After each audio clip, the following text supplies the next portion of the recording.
हिंदू धर्माचा त्या ठिकाणी उल्लेख करण्यात आला आणि इथली हिंदू धर्माची जी काही मंदिर आहेत इथल्या स्थानिक आमदारांकडून पाडले जात आहेत असा आरोप त्यांच्याकडून केला जातोय। कशा पद्धतीनं या पुढच्या सगळ्या गोष्टीचा पाठपुरावा तुमच्या माध्यमातून केला जाणार आणि भाजपच्या कार्यकर्त्यांना कशी ताकद दिली जाणार? मी भारतीय जनता पक्षाचा मी या ठिकाणी सरकारमध्ये काम करतो, भारतीय जनता पक्षाचा कार्यकर्ता आहे, तेव्हा भारतीय जनता पक्षाच्या कार्यकर्त्याला न्याय मिळाला पाहिजे माझी भूमिका असेल आणि त्याला कायमच भारतीय जनता पक्षाचं सरकार या भारतीय जनता पक्षाच्या कार्यकर्त्याच्या पाठीशी उभा असतं। खरं तर देवेंद्र फडणवीस यांनी आजपासून एक पॉडकास्ट चालू केला। या पॉडकास्टवरती विजय वडेट्टीवार यांनी टीका केली, कारण देवेंद्र फडणवीस असं म्हणतात की महाराष्ट्र धर्म पुढे नेण्यासाठी हा पॉडकास्ट सुरू केलाय, तर विजय वडेट्टीवार असं म्हणतात की यामध्ये कुठेही महाराष्ट्र धर्म दिसत नाही, यामध्ये ब्राह्मण धर्म घुसवल्याचं चित्र त्या ठिकाणी पाहायला मिळतं। आता विजयरावांच्या बुद्धीची कीव करावी अशी परिस्थिती आहे। त्यांना धर्म कळतो का नाही हे माहिती नाही, महाराष्ट्र कळतो का नाही हे माहिती नाही। या महाराष्ट्राला विकासाकडे नेण्याची भूमिका माननीय देवेंद्रजींनी घेतलेली आहे आणि महाराष्ट्र विकसित महाराष्ट्र घडवण्याचा संकल्प जो आदरणीय देवेंद्रजींनी केलेला आहे त्याचा ब्रॉडकास्ट करणं केलेला आहे आणि मला वाटतं त्याचं स्वागत केलं पाहिजे। आणि जे काम एखादं सरकार पुढे घेऊन चालतं त्याला काम करण्याची संधी देऊन मग त्याच्यावर बोललं पाहिजे आणि त्याची माहिती न घेता आपलं उठसूट काहीतरी बडबडायचं आणि आपल्या बुद्धीचं दिवाळं काढून घ्यायचं ही परिस्थिती आपण बघतो सगळेजण काय परिस्थिती। काल विजय मेळावा झाला, या विजय मेळाव्यामध्ये राज ठाकरेंनी अशी टीका केली की हिंदी सक्ती करण्याची सुरुवात करण्यात आली होती, कुठेतरी महाराष्ट्रापासून मुंबई तोडण्याचा प्रयत्न केला जातो। आता निवडणूक आपण बघतो की जेव्हा काय महाराष्ट्रापासून मुंबई तोडण्याची भाषा होते तेव्हा कुठेतरी निवडणूक लागलेली असते। जेव्हा जेव्हा मराठी माणसावर अन्याय होतो तेव्हा कधीतरी निवडणुकीचं वातावरण तयार झालेलं असतं आणि आता मुंबई महानगरपालिकेची निवडणूक आलेली आहे आणि तेव्हा काय म्हणतात ना आपलंच आपण वाजवायचं अशा पद्धतीची परिस्थिती आहे। आम्ही जिंकलो, आम्ही हे केलं अशा पद्धतीची भूमिका घ्यायची, पण आपण सगळ्यांनी बघितलं असेल की मुंबई महाराष्ट्राची शान आहे, मुंबई महाराष्ट्राची राजधानी आहे आणि कायम मुंबईचा सन्मान भारतीय जनता पक्षाच्या युतीच्या सरकारनं केलेला आहे।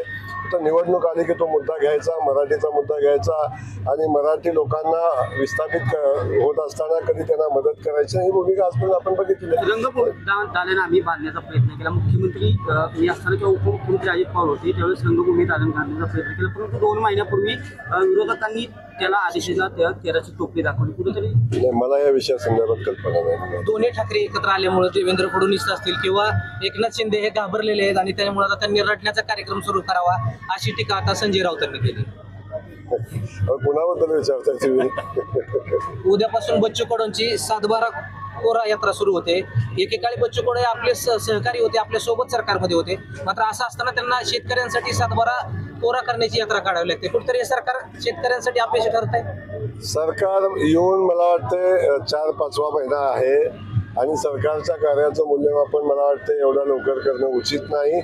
जे आश्वासन भारतीय जनता पक्षाच्या सरकारनं दिलेलं आहे ते आश्वासन कायम भारतीय जनता पक्षाच्या सरकारनं माहितीच्या सरकारनं पूर्ण केलेलं आहे, याचे आपण साक्षीदार आहोत।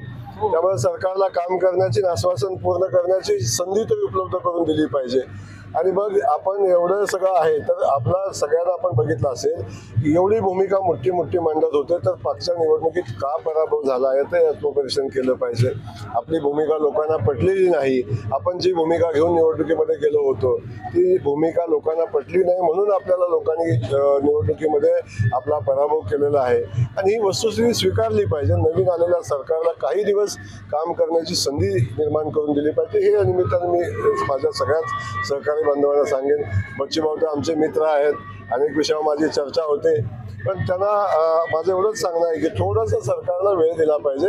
असं सगळं काय जादूची कांडी हातात असल्यासारख्या सगळ्या समस्या एकत्र सुटतात असं नाही। आपण या सरकारचा घटक होता, आपल्यालाही माहिती आहे सरकार कसं चालतं आणि इथल्या अडचणी काय असतात।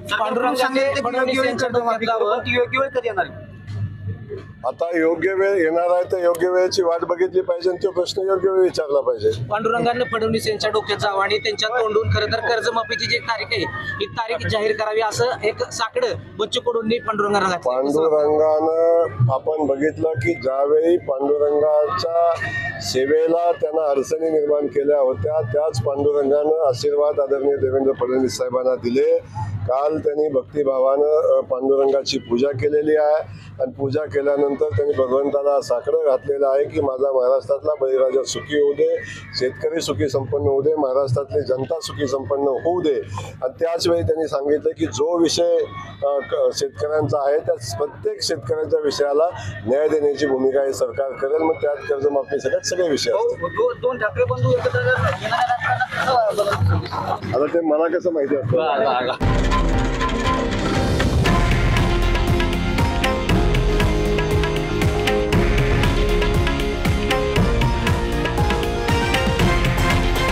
हे आहे देशातील नंबर 1 न्यूज नेटवर्क आणि आपण पाहत आहात TV9 मराठी, एकमेव.